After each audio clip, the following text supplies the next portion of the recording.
اللهم أنت ربي لا إله إلا أنت خلقتني وأنا عبدك وأنا على عهدك ووعدك ما استطعت أعوذ بك من شر ما صنعت أبوء لك بنعمتك علي وأبوء بذنبي فاغفر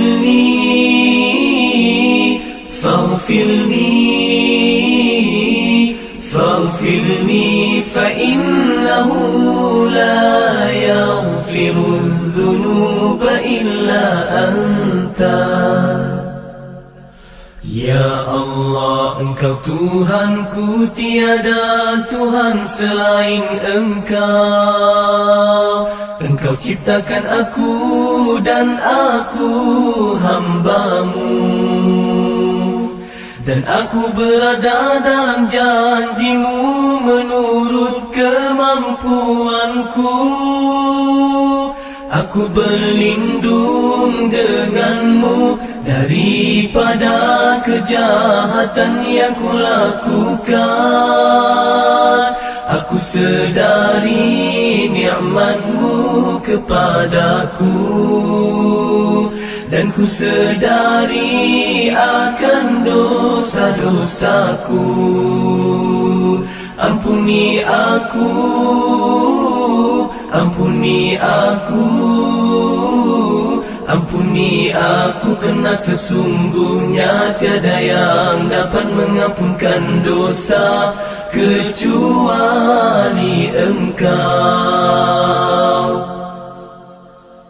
Allahumma anta rabbi la ilaha illa anta خلقتني وأنا عبدك وأنا على عهدك ووعدك ما استطعت أعوذ بك من شر ما صنعت أبوء لك بنعمتك علي وأبوء بذنبي فاغفر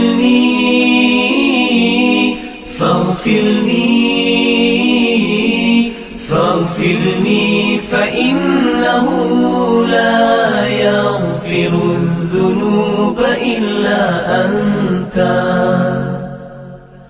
Ya Allah, Engkau Tuhanku, tiada Tuhan selain Engkau. Engkau ciptakan aku dan aku hamba-Mu, dan aku berada dalam Bismillahirrahmanirrahim. وإذ قال إبراهيم لأبيه آزر أتتخذ أصناما آلهة إني أراك وقومك في ضلال مبين وكذلك نري إبراهيم ملكوت السماوات والأرض وليكون من الموقنين فلما جن عليه الليل رأى كوكبا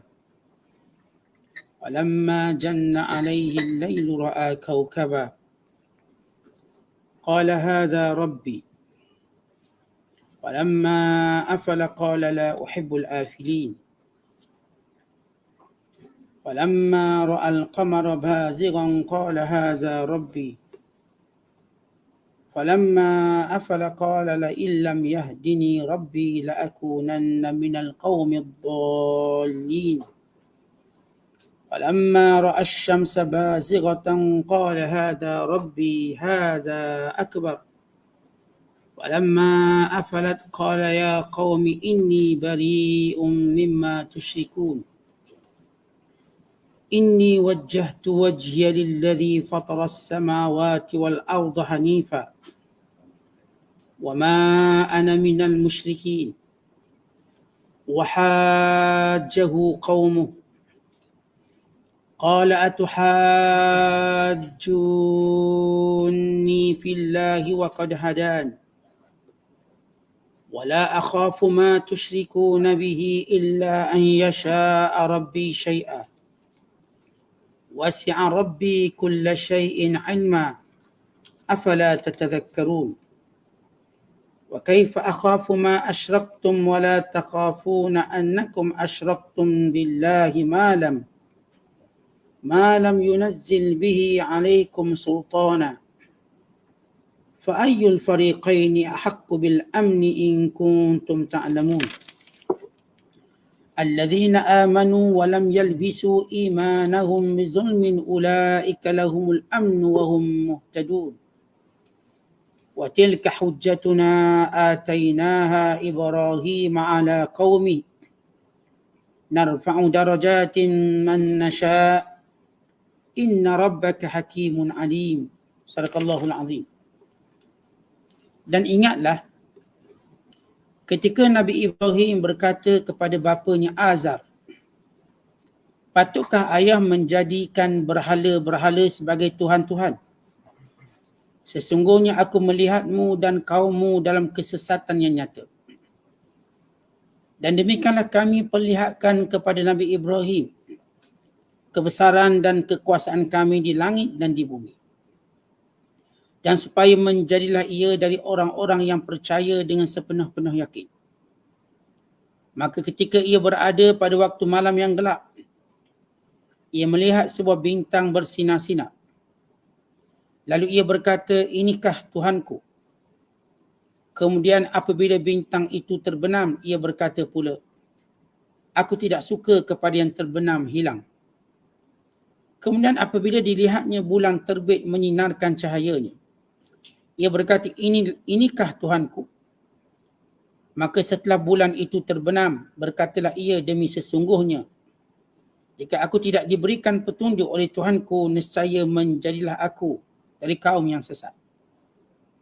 Kemudian apabila ia melihat matahari sedang terbit menyinarkan cahayanya, berkatalah ia, inikah Tuhanku? Ini lebih besar.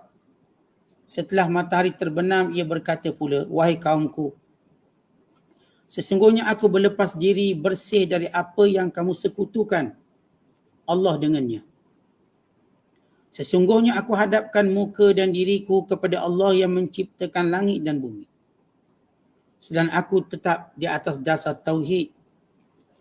Dan bukanlah aku dari orang-orang yang menyekutukan Allah dengan sesuatu yang lain. Dan ia dibantah oleh kaumnya. Ia pun berkata, patutkah kamu membantahku mengenai Allah? Padahal sesungguhnya ia telah memberi hidayah petunjuk kepadaku. Dan aku pula tidak takut akan sebarang bahaya dari apa yang kamu sekutukan dengan Allah. Kecuali Tuhanku menghendaki sesuatu dari bahaya itu. Sesungguhnya pengetahuan Tuhanku meliputi tiap-tiap sesuatu. Tidakkah kamu mau insaf mengambil pelajaran? Dan bagaimanakah aku hendak takutkan apa yang kamu sekutukan dengan Allah itu yang tidak dapat mendatangkan sesuatu bahaya? Padahal kamu tidak takut bahawa kamu telah sekutukan Allah dengan sesuatu yang Allah tidak menurunkan sebarang keterangan kepada kamu mengenainya. Maka yang manakah di antara dua puak itu yang lebih berhak mendapat keamanan dari bahaya? Jika betul kamu mengetahui. Orang-orang yang beriman dan tidak mencampur adukkan iman mereka dengan kezaliman syirik, mereka itulah orang-orang yang mendapat keamanan. Dan merekalah orang-orang yang mendapat hidayah petunjuk. Dan itulah hujah bukti kami yang kami berikan kepada Nabi Ibrahim untuk mengalahkan kaumnya. Kami tinggikan pangkat-pangkat kedudukan sesiapa yang kami kehendaki. Sesungguhnya Tuhanmu maha bijaksana, lagi maha mengetahui. Masih lagi dalam penafsiran suratul An'am. Surah yang ke-6 pada juzuk yang ke-7 pada ayat yang ke-74 sehinggalah ayat 83.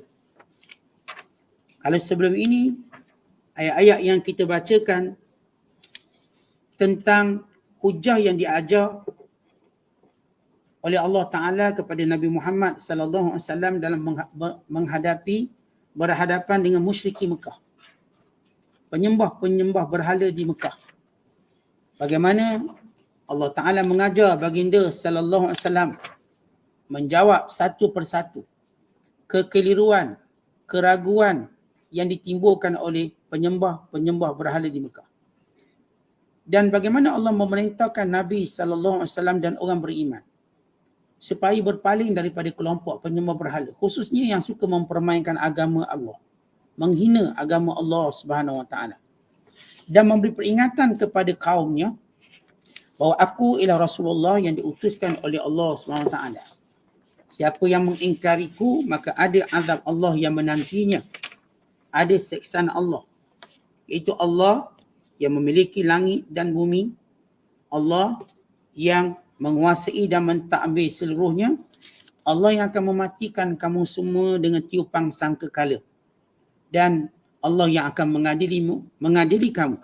Tuhan yang maha mengetahui apa yang disembunyikan dan apa yang berada dalam keadaan terang, dan Allah itu maha bijaksana lagi maha mengetahui akan segalanya. Maka dalam ayat yang kita bacakan pada malam ini, Allah menyebut sejarah awal tentang penyembahan berhala. Dan hujah pertama yang telah berlaku antara Nabi Allah Ibrahim dengan kaumnya. Kita tahu bagaimana Nabi Allah Ibrahim yang bersendirian menentang kelompok penyembah berhala. Seolah-olah kisah ini bagi memberi inspirasi kepada Nabi SAW supaya terus teguh kuat dalam berdakwah kepada penyembah berhala di Mekah. Dan juga kisah ini sebagai satu pengajaran yang penting bagi musyrik Mekah, yang mereka ini mengiktiraf, mengakui kemuliaan Nabi Allah Ibrahim. Bahkan mereka menggelarkan Nabi Ibrahim ini sebagai Jadul Arab, moyang kepada sekalian orang Arab. Bahkan mereka melihat bahawa keturunan mereka daripada keturunan Nabi Allah Ibrahim AS, melalui anaknya Nabi Allah Ismail. Kedudukan Nabi Allah Ibrahim yang diakui oleh semua agama, sama ada di sisi orang-orang Yahudi atau di sisi orang-orang Kristian, Ibrahim atau mereka sebut Abraham amat diakui, dimuliakan dan juga dihormati dalam kelompok mereka. Demikian juga penyembah-penyembah berhala. Kerana para penyembah berhala menganggap Nabi Allah Ibrahim datuk pada sekalian orang Arab. Kerana itu Allah bawa kisah Ibrahim supaya ceritakan kembali datuk nenek kamu tidak sembah berhala, bahkan menyembah Allah yang esa. Bukan setakat itu, menentang penyembahan berhala. Dan mungkin kita tanya, bukankah sejarah berhala bermula pada zaman Nabi Allah Nuh AS? Maka kenapa dibawa kisah Ibrahim? Kenapa tak bawa kisah Nabi Nuh? Pertama, kita katakan dakwah Rasulullah ini bila Nabi berhadapan dengan orang Mekah, mereka lebih mengenali Ibrahim. Dan mereka menisbahkan agama mereka kepada agama Nabi Allah Ibrahim AS. Itu yang pertama. Yang kedua, kerana Nabi Allah Ibrahim berhadapan dengan kaum penyembah berhala dan berhujah dengan mereka. Berlawan hujah dengan hujah-hujah yang panjang. Dan peristiwa Nabi Allah Ibrahim menghancurkan berhala, merosakkan semua. Adapun Nabi Allah Nuh AS, bila kaumnya menderhaka, maka dimusnahkan semua. Semua mati dengan banjir besar yang berlaku. Artinya kisah Ibrahim ini sesuai untuk diceritakan pada Rasulullah pada makam, pada kedudukan ayat ini, bagi mengajar Rasulullah tentang hujahnya bagaimana. Sebab Nabi Ibrahim berhujah dengan penyembah berhala dalam 4 keadaan, 4 situasi. Yang pertama, dia berhujah dengan ayahnya Azar. Yang kedua, dia berhujah dengan kaumnya. Yang ketiga, dia berhujah dengan Raja Numrus bin Kanaan. Berlawan hujah yang kita juga akan ceritakan. Dan yang keempat, bagaimana hujah secara praktikal dengan cara merobohkan berhala, hancurkan berhala. Bukan lagi hujah melalui mulut, tapi secara perbuatan. Nabi Allah Ibrahim masuk ke rumah berhala, lalu mengambil kapak dan dihancurkan semua berhala. Hanya meninggalkan cuma satu berhala besar dan disangkut kapak pada lehernya. Dan berlaku satu hujah yang kuat. Kerana hujah kali ini Ibrahim datangkan dengan praktikal, menghancurkan berhala. Kalau selama ini hujahnya cuma verbal, secara lisan, musyafahah. Kali ini benar-benar Ibrahim AS memulangkan paku keras. Lihat berhala kamu yang kamu anggap Tuhan, aku boleh hancurkan. Tak ada apa pun kena kat aku. Yang kamu takutkan aku nanti jadi begitu, jadi begini. Ya, aku hancurkan berhala semua. Aku buat semua. Dan Tuhan-Tuhan kamu ini even tak tahu pun siapa buat. Bila Nabi Ibrahim ditanya siapa? Man fa'alahu hadha? Siapa buat ni wahai Ibrahim? Nabi Ibrahim kata, tanyalah berhala besar. Kan kapak dengan dia, bukan dengan aku. Beri satu hujah bersifat di medan dakwah ataupun praktikal. Kerana itu sinonim untuk kita ataupun ayat ini menceritakan kisah Ibrahim AS yang merupakan Khalilur Rahman, kekasih Allah, Abul Anbiya, bapa kepada sekalian para Nabi. Dan dia merupakan keturunan yang ketujuh daripada anak Nabi Nuh yang bernama Sam. Sam bin Nuh. Sam, itu anak Nabi Nuh, dia ada Sam, ada Ham. Di antara anak-anak Nabi Nuh yang terkenal, Yafis. Dia ada 4 orang, seorang yang mati kafir nama Kanaan. Setengah dia letak nama lain Kanaan. Tapi yang Islam cuma Sam, Ham dan Yafis. 3 ini yang menaiki bahtera bersama Nabi Nuh dan membentuk keturunan bangsa yang ada hari ini. Bangsa Sam, maka meliputi bangsa Arab, Mak Saleh dan sebagainya. India. Bangsa Yafis ialah bangsa Asia Tenggara. Dan juga iaitu Ham, yang membentuk bangsa-bangsa yang ada di atas dunia ini. Maka Nabi Allah Ibrahim AS yang diutuskan di negeri yang bernama Babylon atau juga disebut sebagai Bilad Kaldaniyin. Satu empayar yang besar yang diperintah oleh Numrus bin Kanaan yang dianggap sebagai salah satu empayar yang terbesar di dunia selepas empayar Nabi Allah Sulaiman AS. Ini empayar yang besar, yang tenteranya ramai, rajanya terkenal dengan kuat. Maka Ibrahim AS, Allah Ta'ala cerita, "Wadhkur ya Muhammad." Wahai Muhammad, ceritakan kepada orang Mekah kisah Nabi Ibrahim, biar mereka ingat. Maka Allah mulakan kisah Ibrahim ini dengan berkata, "Wa idh qala Ibrahim," dan ingatlah ketika Ibrahim berhujjah li abihi, dengan ayahnya, Azara, yang bernama Azar. Tengah ulama berkata Azar ini ialah nama gelaran. Nama ayah Ibrahim ialah Tarah, atau disebut juga sebagai Tarikh. Ada disebut Tarah atau Tarah. Berdasarkan kepada nasab Nabi Allah Ibrahim, berdasarkan sumber daripada ahli kitab, iaitu Ibrahim bin Tarah. Tetapi kata Imam Ibn Kathir, sebagaimana Allah sebut, iaitu Ibrahim bin Azar.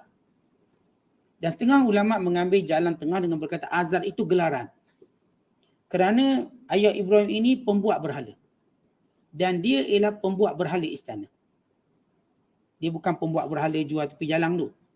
Semata-mata dia adalah pembuat berhala istana. Dan kehalusan kesenian dia yang hebat. Maka dimulakan hujah dengan pembuat berhala sebelum berhujah dengan penyembah berhala. Allah datangkan hujah dengan yang buat berhala, iaitu Azar. Sebelum datang hujah dengan penyembah berhala. Dan sebelum berhujah pula dengan golongan yang menguatkuasakan undang-undang berhala. Dan sebelum hujah yang paling kuat, bila Ibrahim mengambil keputusan hancurkan semua. Dah cakap-cakap pun tak dengar, hancur. Maka kisah ini sebagai satu tasliam menggembirakan Nabi SAW dan mengingatkan kembali bangsa Arab, Mekah khususnya, dan semua di Tanjung Tanah Arab, semuanya, oh kamu asalnya Islam, kamu keturunan Ibrahim. Agama yang esa, agama yang menyembah Allah yang esa.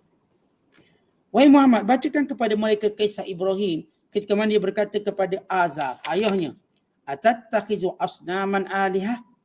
Apakah kamu menjadikan berhala-berhala ini sebagai Tuhan yang kamu sembah selain daripada Allah? Sedangkan Allah lah yang menjadikan kamu dan menjadikannya semuanya. Dan Allah sahaja yang berhak disembah. Oleh kerana Ibrahim berdialog dengan ayah.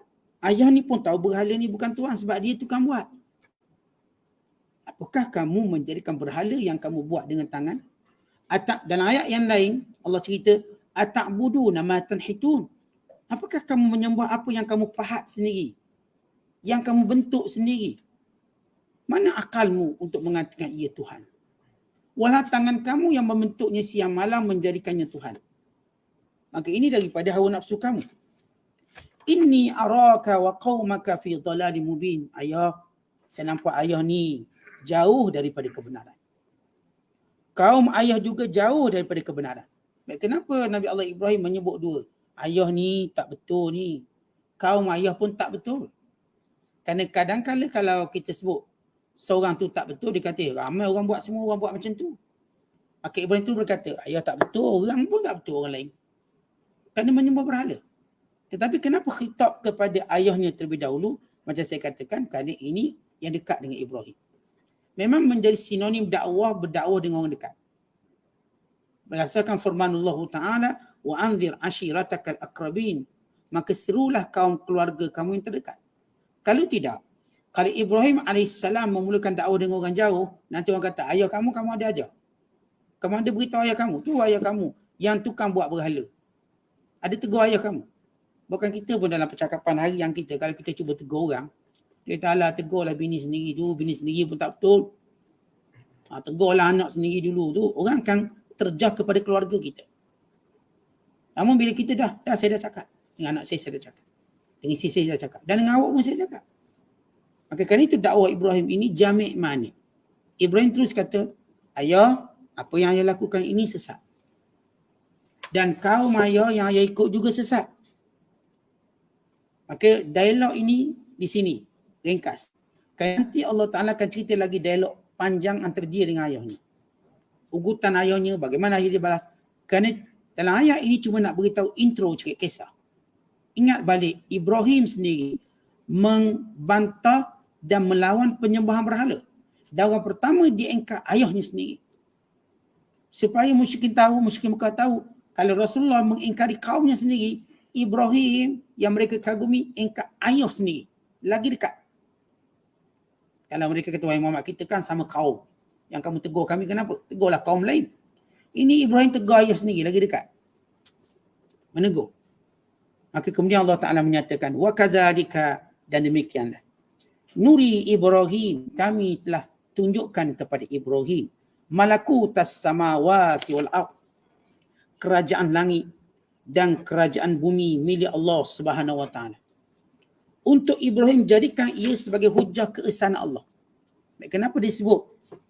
Allah jadikan inspirasi Ibrahim dalam berhujah dengan kaumnya ialah dengan ditunjukkan kebesaran kerajaan Allah, penciptaan langit dan bumi. Kerana ini hujah yang paling fitrah. Bukankah kita berhak menyembah yang menciptakan langit dan bumi dan menciptakan kita berbanding kita menyembah apa yang kita cipta sendiri. Maka ini kerajaan langit yang terbentang luas, ini bumi hamparan yang luas, ia bukti diciptakan oleh Allah yang maha perkasa, yang maha kuat. Maka ini menjadi wahyu terbuka. Yang pernah kita sebut wahyu ni terbagi pada dua, wahyu tertutup, wahyu terbuka. Wahyu terbuka ialah alam semua ini. Menunjukkan kepada adanya Allah, keesaan Allah, kekuasaan Allah dan segala sifat mulia Allah Ta'ala. Manakala wahyu tertutup ialah Al-Quran yang dibaca. Yang kita kena buka dulu baca. Kalau tak buka tak nampak. Yang kita pandang ini langit, bumi, bintang dan bulan dan segala alam cakrawalanya, ini wahyu terbuka. Semuanya menunjukkan pada pencipta. Menunjukkan kepada keesaan dan kekuasaan. Dan menunjukkan kepada pemilikan, pengurusan dan pentadbiran. Yang maha suci, yang maha agung. Allah Subhanahu wa Ta'ala. Falamma janna alaihi al-lailu ra'a kaukaba. Maka Allah tunjuk bagaimana alam ini menjadi sumber inspirasi kepada hujah dalam melawan penyembah berhala. Ketika mana Ibrahim bila datang waktu malam, dia melihat bintang. Ada berkata Nabi Allah Ibrahim melihat bintang Mushtari. Ada yang mengatakan dia melihat iaitu bintang Zuhal, itu bintang yang paling atau planet yang paling besar sekali. Nabi Ibrahim ditunjukkan. Maka bila datang waktu malam, bintang ini terang nampak. Lalu Ibrahim berhujah dengan kaumnya. Bukan Ibrahim kata dengan maksud percaya. Tetapi dialog kerana sebahagian kaumnya menganggap begini. Pertama, berhala disembah sebagai Tuhan. Alihatan tu'abad. Manakala planet-planet di angkasa disembah sebagai arbab. Apa maksud arbab? Apa maksud alihah? Alihah Tuhan. Dengan maksud cuma disembah ritual. Arbab, yakni Tuhan yang menguruskan, yang mentadbir. Umpama kita baca dalam Fatihah, Alhamdulillah Rabbul Alamin. Alhamdulillahi Rabbil Alamin. Segala puji bagi Allah, Rabb, yakni pengurus. Yang mencipta dan urus. Mereka penyembah berhala mengakui berhala ini tak uruskan kejadian langit dan bumi. Tapi ini Tuhan yang kami sembah juga. Satu lagi ialah Tuhan yang mereka sembah ialah planet-planet, bintang-bintang, bulan, matahari. Kononnya mereka mendakwa inilah yang menguruskan alam sehingga terjadi siang malam. Sehingga jadi gelombang itu, gelombang ini, pasang suruh air. Mereka lupa bahawa ini juga ialah ayat-ayat kebesaran Allah. Maka Ibrahim berhujah dengan kaumnya. Bila mana datang waktu malam, dilihat bintang yang paling cerah, planet yang paling cerah, dia kata, qala hadza rabbi, barangkali ini Tuhanku. Tujuan Ibrahim berkata begini sebagai ucapan sinis dalam dakwah. Sebagaimana Ibrahim berkata, tanyalah berhala paling besar. Kerana kapak ada dengan dia. Bal fa'alahu kabiruhum. Bahkan yang buat itu berhala paling besar. Ini hujah sinis. Untuk apa? Untuk mereka melihat hinanya mereka dengan anggapan mereka tadi. Hinanya mereka. Falamma afala, bila mana planet ini tenggelam, dia datang siang. Qala la uhibbul afilin, aku tak suka yang tenggelam, yang hilang. Falamma ra'al qamar, dan bila Ibrahim melihat bulan yang lebih besar. Lalu Ibrahim berkata, qala hadzal rabbi, barangkali ini Tuhanku. Falamma afala, bila bulan ini juga tenggelam, dia datang siang. Qala la illam yahdini rabbi, kalau Tuhanku yang sebenar tidak memberi petunjuk kepadaku, la akunanna minal qaumidh dhalin, niscaya aku menjadi kaum yang sesat. Seolah-olah Ibrahim nak beritahu, mohonlah petunjuk dari Allah. Sebab itu kita umat Muhammad sallallahu alaihi wasallam, Allah ajar kita mohon petunjuk setiap hari 17 kali. Ihdinas siratal mustaqim. Ihdinas siratal mustaqim. Ya Allah, tunjukkan kami jalan yang lurus. Itu belum campur solat sunat. Itu belum campur kita wirid. Itu belum campur kita bertahlil dan sebagainya. Bahkan bila kita bangun qiyamul lail, antara doa yang sunat kita ucapkan, Allahumma rabba Jibril wa Mikail wa Israfil, fatiras samawati wal ardh, alimul ghaibi wasyahadah, anta tahkumu baina ibadik fima kanu fihi yakhtalifun, ihdini lima ikhtalafa fihi minal haqqi biidnik ila siratin mustaqim. Wahai Tuhan Jibril, Tuhan Mikail, Tuhan Israfil, Tuhan pencipta langit dan bumi yang mengetahui yang tersembunyi yang terang. Tuhan yang akan mengadili manusia dengan apa yang mereka perselisihkan. Tunjukkan kepadaku kebenaran dengan apa yang diperselisihkan kepada jalanmu yang lurus. Ini doa yang baginda sallallahu alaihi wasallam baca waktu bangun qiyamul lail. Doa apa? Minta petunjuk. Ibrahim ajar, ya Allah, kalau engkau tak beri tunjuk sesat. Dan inilah hakikat tauhid. Kalau Allah tak beri petunjuk pada kita, siapa yang akan beri petunjuk pada kita? Siapa yang akan beri petunjuk? Kan itu kita sentiasa doa kepada Allah supaya beri petunjuk kepada kita. Kita baca Allah mahdini, ya Allah berilah petunjuk padaku, fi man hadai, di kalangan orang yang engkau beri petunjuk, dan doa kunut kita setiap subuh.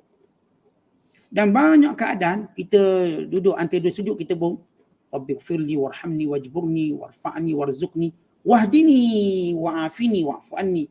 Ya Allah beri petunjuk padaku. Maka Ibrahim mengajar, ini hakikat tauhid. Yang beri petunjuk kita Allah. Kalau Allah tak beri petunjuk, maka adalah yang sembah batu, batan, yang sembah besi, yang sembah kayu, sembah pokok sebab tak dapat petunjuk. Mohonlah petunjuk dari Allah. Falamma ra'asyams, dan bila Ibrahim melihat matahari pula, bazighatan, lebih besar, lebih terang, lebih jelas, qala hadza rabbi, barangkali ini Tuhan, hadza akbar, ni lagi giant, lagi besar. Falamma afalat, bila ia terbenam, qala ya qaum inni bari'um mimma tusyrikun, wahai kaumku, aku tak ada kena mengena dengan semua sembahan kamu ini. Ibrahim mengambil masa yang panjang untuk berhujah. Sebab dalam proses timbul planet dan tenggelam, ia satu proses yang panjang. Proses matahari keluar sehingga ia tenggelam, satu proses yang panjang. Bagi menunjukkan dalam dakwah kena sabar dalam berhujah. Kadang-kadang hujah itu tidak jelas untuk beberapa tempoh. Kerana hujah ini akan berada pada penghujung kejadian. Sebab itu kena bersabar dengan hujah dalam membuktikan ketuhanan. Kita tak boleh macam tergesa-gesa. Cakap macam ni terus jadi. Bila Rasulullah menyatakan kamu akan kalah, Maka orang kafir mencabar, tunjukkan sekarang azab Allah. Pada kejadian itu akan berlaku nanti perang Badar, pembukaan kota Mekah dalam tempoh yang panjang. Mereka tunggu sampai 10-20 tahun. Akhirnya mereka diazab oleh Allah dengan kekalahan. Supaya orang beriman yakin bahawa walau bagaimanapun hebat orang-orang yang mendustakan perintah Allah, kesudahannya dia akan binasa. Maka kita meyakini itu yang Allah akan tunjuk dekat ending dia. Itu belum cerita dalam kubur dan seterusnya. Di dunia ini akan ada ending bagi setiap yang mensyirikkan Allah. Dia akan mati dengan sehina-hinanya. Kerana Allah Ta'ala sebut dalam Quran, وَمَنْ أَعْرَضَ عَنْ ذِكْرِ فَإِنَّ لَهُ مَعِيشَةً ضَنْكَ. Siapa yang berpaling daripada perintahku, ajaranku, agamaku, baginya kehidupan sempit. Sebab itu jangan kita terpedaya dengan bilionernya, dengan multi-bilionernya, dengan trilionernya. Jangan terpedaya seolah-olah mereka macam bahagia lapang hidup. Mereka akan mengalami hidup yang sempit. Kita akan lihat penghujungnya. Jangan tengok sekarang mungkin nampak, sekarang nampak macam hebat, mewah, nampak di brilliant, nampak di sekian-sekian. Tak, kecerdikan bukan dinilai banyak mana harta kita dapat. Sebab itu Nabi bila menilai kecerdikan, iaitu memahami hakikat hidup. Mengetahui ada kematian, mengetahui ada hisab, mengetahui ada hari kebangkitan, mengetahui kita akan diadili oleh Allah. Ini kecerdikan. Al-Kayyis. Kalau kecerdikan dinilai dengan harta yang banyak, maka rosaklah dunia ini dengan nilai yang tersebut. Lalu kita lihat manusia cuba berlomba untuk mendapat harta banyak, mereka menjadi gila, mereka menjadi penipu, scammer. Kerana ikon tadi bukan sebenar-benar ikon. Baik katakan ditunjukkan seorang bilioner, trilioner terkaya di dunia. Maka orang semua nak jadi macam dia. Yang nak jadi macam dia, dia akan ikut semua jalan-jalan gelap dan hitam. Asalkan boleh jadi macam dia. Ia berbeza dengan orang yang menjadikan Rasulullah sebagai ikon. Mereka memilih jalan-jalan petunjuk hidayah, tawaduk, rendah diri. Sebab itu Allah katakan, sebut Rasulullah itu contoh kita, bukan orang kaya. Sebab bila kita letakkan seorang ikonik tadi, orang milioner ataupun bilioner, trilioner, akhirnya orang akan lalu semua jalan-jalan yang buruk. Yang saya kata menipunya, merompaknya, dadahnya. Sebab mereka melihat matlamat menghalalkan cara. Yang kaya pula mula menggunakan kekayaan bagi memperhambakan manusia. Dan bagi melanggar fitrah. Mereka buat kebanggaan mereka tadi, membinasakan mereka akhirnya. Sebab itu kesudahan siapa yang menjadikan nilai kecerdikan bukan sebagaimana yang digambarkan oleh baginda SAW, akhirnya akan berkesudahan dengan kebodohan yang jelas. Dia nampak bodoh dia. Even dia tak mampu mempertahankan kebahagiaan daripada duit, harta benda. Baik, kerana itu Nabi Allah Ibrahim menyatakan, aku berlepas diri dengan apa yang kamu sekutukan. Inni wajjahtu wajhiyal ladzi, aku menghadap wajahku. Lilladzi, yang menjadikan langit dan bumi, hanifan, cenderung beribadat kepadanya. Bersungguh dalam ibadat kepadanya. Wa ma ana minal musyrikin, aku tidak akan sekali-kali menjadi orang-orang yang menyekutukan Allah. Baik, kisah ini memberi satu pukulan yang keras kepada penyembah berhala Mekah. Ini moyangmu, ini moyang orang Arab, ini bapa sekalian Nabi, dia tidak pernah menyembah berhala. Walaupun dia berada dalam posisi bersendirian menentang ayahnya, bukan menentang kaumnya, bukan menentang kerajaan kaumnya. Sehingga berlaku kejadian Nabi Allah Ibrahim dibakar. Dia tidak sekali-kali berkompromi. Sehingga kemuncak hujah Nabi Allah Ibrahim yang kita sebut tadi menghancurkan berhala. Baik, kamu orang Arab, kamu bukan keturunan yang penyembah berhala. Sebab itu disebut dalam hadis Nabi SAW bahawa Allah Ta'ala berfirman, Inni khalaqtu ibadi hunafa wa qala Allah fi Qur'anihi al-Majid fitratallah allati fatara an-nas 'alayha la tabdila li khalqillah. Kata Rasulullah, Allah Ta'ala berfirman, hadis kursi, aku jadikan hamba-hambaku semuanya hunafa, yakni tidak pernah menyekutukan aku. Asal-asal Allah jadikan manusia semua tak ada langsung dalam diri mereka penyengutuan pada Allah. Maka tiba-tiba datang syaitan. Lalu memalingkan mereka daripada fitrah ini. Lalu mulalah mereka menyembah berhala. Sebab itu bila Nabi kata, kullu mauludin yuladu al fitrah. Semua bayi dilahirkan dalam keadaan bersih. Manusia ni tuan-tuan kalau dibiarkan, kita biar je gitu, mereka tak akan sembah berhala. Kalau dibiarkan begitu. Tapi kerana pengaruh syaitan, kerana pengaruh orang yang sudah menyembah berhala, lalu mereka menyembah berhala dengan mengunci akal mereka daripada berfungsi. Sebab itu datang Islam pertama mengejutkan akal. Yang kedua mengejutkan hati yang tidur. Islam syarat dengan hujah. Yang pertama-tama kalau kita perhati ayat Al-Quran, banyak ayat yang Allah sebut afala ta'qilun, tak ada akal ke? Afala tatadhakkarun, afala tatafakkarun, tak fikir ke? Kamu tak pandang ke? Fa'tabiru ya ulil absar. Cuba ambil pengajaran daripada kejadian tu, kejadian ni. Yang ni akal. Pertama Islam datang membangunkan akal supaya akal berfungsi. Satu. Yang kedua, membangunkan dhamir hati. Yang di situ terkandung fitrah kebaikan. Dan yang tertinggi kebaikan itu ialah mengakui keesaan Allah. Keesaan Allah. Sebab itu tuan-tuan sekalian, kalau saya katakan kita paparkan seluruh perintah-perintah Allah, gunakan akal, kejutkan akal, hidupkan akal. Di mana kurangnya Islam waktu mengharamkan arak, mengharamkan judi, mengharamkan rasuah? Di mana cacatnya? Waktu Islam menyuruh wanita menutup aurat, cacatnya di mana? Waktu Islam menyuruh supaya berkahwin, bukan perempuan simpanan. Waktu Islam menyuruh membagikan harta pusaka, bukan mengambil kira siapa kuat, dia akan ambil harta. Waktu Islam meletakkan syariat-syariatnya, di mana akal kamu? Cuba bangunkan akal. Sebab itu bila orang berfikir, dia akan nampak keunikan, kebaikan dan juga kebijaksanaan dalam pencaturan kehidupan manusia. Dan itu yang menyebabkan seorang padri di England yang berkata di Parlimen England bahawa kerajaan England patut bersedia menggunakan hukuman syariat dalam menyelesaikan jenayah. Ini seorang ketua padri Anglican di England. Mengejutkan ahli Parlimen England bila kata kamu patut bagi menyelesaikan jenayah menggunakan undang-undang syariat. Maka ini asas bila orang tu bangunkan akal. Itu belum cerita kalau bangunkan hati. Bila bangun hati di mana bertempatnya iman dan takwa, sebagaimana kata Nabi SAW, at-taqwa hahuna, at-taqwa hahuna, at-taqwa hahuna, wa asyara ila sadrihi salasa marrat. Nabi tunjuk arah dadanya, takwa di sini, takwa di sini, takwa di sini. Sebanyak 3 kali. Maka bila Islam itu dipahami dengan akal, nampak baik Islam. Difahami dengan hati dan dhamirnya, maka dia akan memeluk Islam. Sebab itu bila Rasulullah menyatakan di akhir zaman, orang akan memeluk Islam semuanya.